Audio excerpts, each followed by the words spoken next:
Balitang boxing mga boss, nalalapit na laban sana ni Cuadro Alas Casimero laban kay TJ Doheny, kanselado na. O ano ngayon?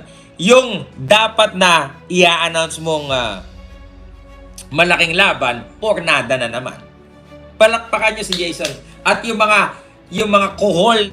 Ayon nga mismo kay MP Promotion member na si Silver Voice TV, sa ginawang livestream nito sa kanyang YouTube account, ay ang naging dahilan daw kung bakit na-cancel ang laban ay dahil sa kagagawan na naman ni Jason Casimero.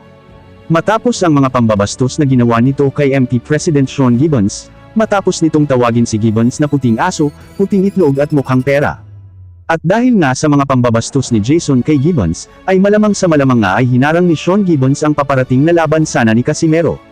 Dahil ang hindi daw alam ni Jason Casimero ay isa pala si Sean Gibbons sa mga agent ni TJ Doheny. At isa si Sean Gibbons sa mga nagbibigay ng go signal sa mga laban nito. Kaya naman ang sigaw ngayon ng mga boxing fans, Ayan na nga under negotiation na yung Doheny. Sumablay ka pa. Bakit po niya ito ha? Ito po ang katanungan. Bakit daw po niya binastos si Sir Sean? Ito guys, alam niyan. ay wala na daw talagang ginawang maganda si Jason Casimero sa career ng kapatid nito, at dahil sa pambabastos nito kay Sean Gibbons ay hindi na naman matutuloy ang paparating na malaking laban sana ni Cuadro Alas Casimero.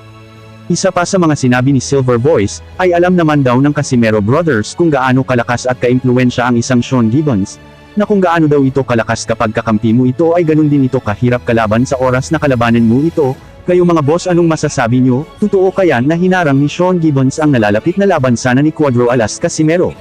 At totoo kaya na sinisira lang ni Jason Casimero ang career ng kapatid nito?